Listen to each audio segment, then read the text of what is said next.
After being convicted of defrauding investors, Elizabeth Holmes, the disgraced Theranos founder, booked a one-way first-class ticket to Mexico. Prosecutors revealed this in court, arguing she was a flight risk who couldn't be trusted to remain free before sentencing. The government intercepted the plan, stopping her escape. The image of Holmes, once Silicon Valley's golden child, quietly plotting to flee, speaks volumes about her mindset. Her travel was restricted, and the incident became a symbol of her untrustworthiness. That one-way ticket wasn't just a failed escape, it was a final, desperate act that perfectly encapsulated the Theranos saga.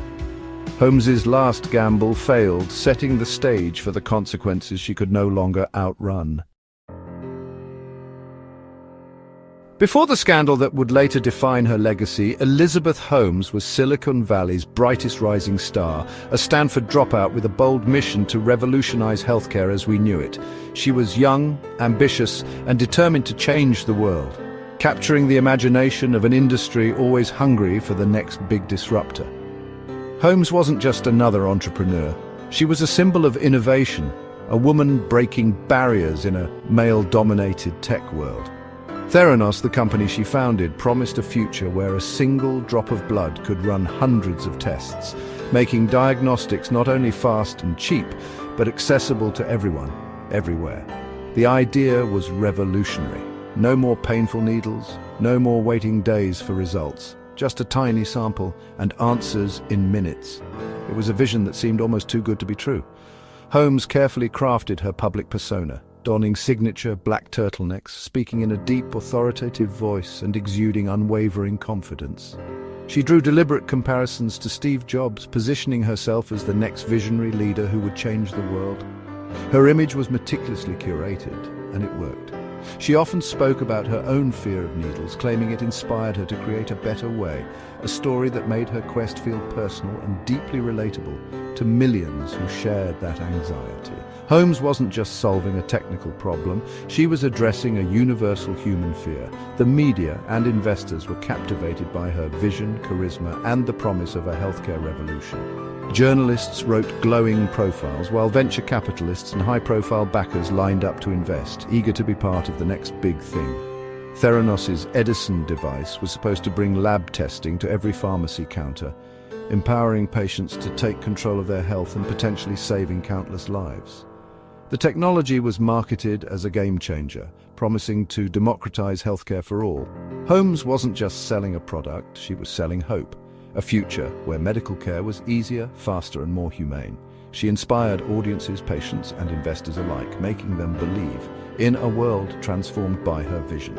This seductive narrative, combined with Holmes's carefully constructed image, fueled Theranos' meteoric rise.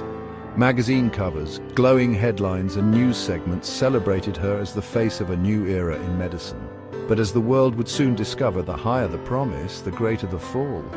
The story of Elizabeth Holmes was just beginning, and the truth behind the vision would shock everyone.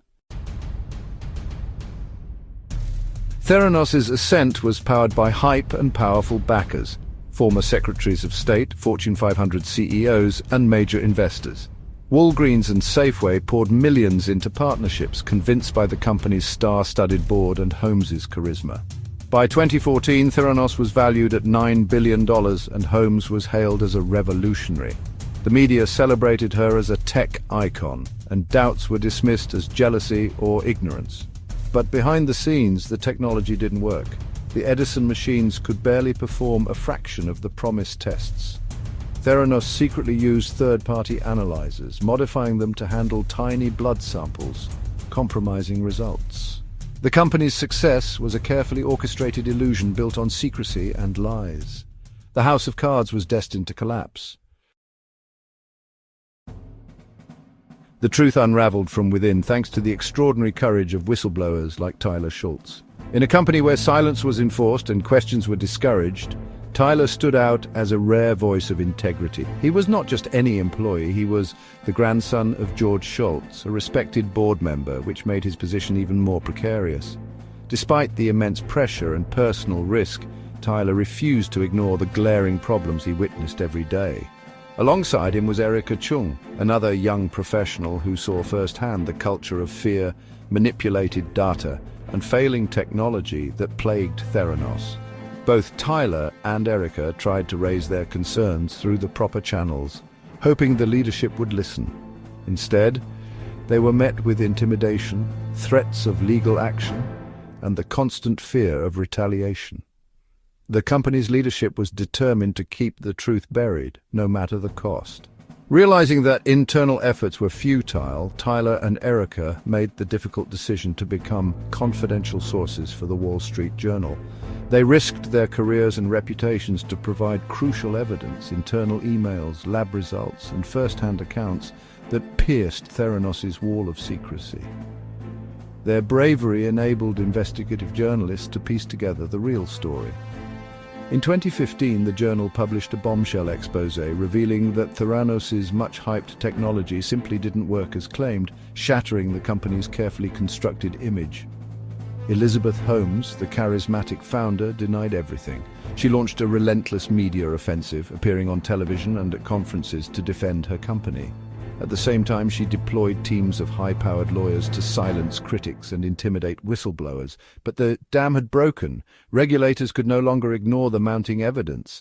Government agencies launched investigations, confirming the journal's reporting and uncovering even deeper problems within Theranos. The carefully crafted narrative that had fooled investors, patients, and the public for years finally crumbled. The fraud at the heart of Theranos was exposed for all to see. The emperor had no clothes, and the world at last saw the truth behind the illusion.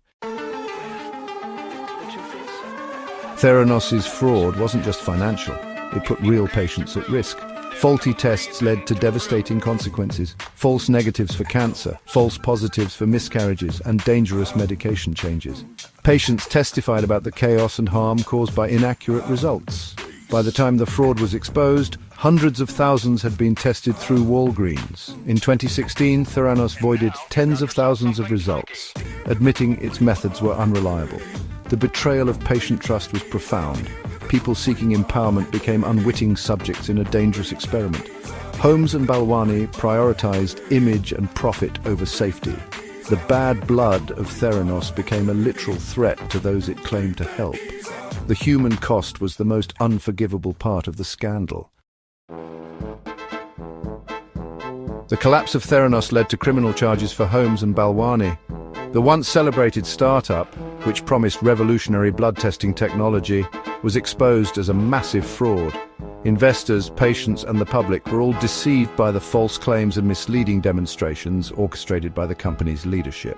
Holmes' trial in 2021 revealed fake demos, falsified reports, and internal emails exposing the deception. The prosecution presented a mountain of evidence showing how Holmes and her team manipulated data and reports to secure funding and partnerships. Witnesses, including former employees and industry experts, testified about the unethical practices they observed. The defense painted Holmes as a naive entrepreneur misled by Balwani, but the jury found her guilty on 4 counts of defrauding investors. They argued that she was a visionary who got in over her head, but the evidence of her direct involvement in the fraud was overwhelming. The jury deliberated for days before reaching their verdict. She was acquitted on charges related to patients, a controversial outcome. Many believed that the harm done to patients should have resulted in convictions on those counts as well. The split verdict left the public divided, with some feeling justice was only partially served. Balwani was convicted on all counts. His role in the scheme was deemed equally culpable, and he faced a similar fate in the justice system. The court found that he had knowingly participated in and facilitated the fraudulent activities at Theranos. In November 2022, Holmes was sentenced to over 11 years in federal prison and ordered to pay $452 million in restitution. The sentence was one of the harshest for a white-collar crime in the recent history, reflecting the severity of her actions and the widespread impact of her deceit. Despite appeals, she reported to prison in May 2023. Her legal team fought hard to delay her incarceration, but ultimately, the courts upheld the original sentence. Holmes' journey from a tech visionary to a convicted felon was complete. Once Silicon Valley royalty, Holmes became inmate 24965. 111, her fall from grace complete. The transformation from a celebrated innovator to a prison inmate was stark and served as a cautionary tale for the tech industry. The law finally caught up with a fraud that had thrived on fantasy. The Theranos scandal remains a significant chapter in the history of corporate fraud, reminding everyone that no one is above the law. Even as Holmes serves her sentence, the story isn't over. In 2025, her partner Billy Evans launched Hemanthus, a new blood testing startup with echoes of Theranos. The company's name and mission raise red flags, another promise of revolutionary diagnostics from a familiar circle. Whistleblower Tyler Schultz and others have voiced concern that the Theranos playbook is being revived. Holmes is legally barred from involvement, but Evans' role keeps the connection alive. The secrecy and ambition are unsettling reminders that bad ideas can resurface. The shadow of Theranos still looms over Silicon Valley. The financial wreckage of Theranos is staggering. Over $700 million in investments vanished, wiping out fortunes for families like the Waltons, Murdoch and DeVos. Holmes and Balwani were ordered to pay $452 million in restitution, but recovery is unlikely. Holmes claims she's broke. Lavish homes have been sold off, and the luxury that surrounded Theranos has crumbled. The scandal shattered reputations and trust, leaving a deep scar on Silicon Valley. Esteemed investors and board members were left looking foolish. The $452 million order is symbolic. The true cost is measured in broken trust and risked lives. Theranos is a cautionary tale of deception, hubris, and the dangers of unchecked ambition. The Theranos saga is a modern fable about ambition, hubris, and the seductive power of a good story. Holmes sold a dream, and in a culture obsessed with disruption, that dream proved dangerously valuable. The venture capital system failed, pouring money into Theranos without verifying its technology. It was journalism and whistleblowers, not regulators, that exposed the fraud. The lesson: demand evidence, not just vision, especially in healthcare. Support independent journalism and remain skeptical of promises that seem too good to be true. The story isn't just about Holmes, it's about the systems that let her thrive. Let's honor the truth tellers and stay vigilant so the next revolutionary idea faces real scrutiny.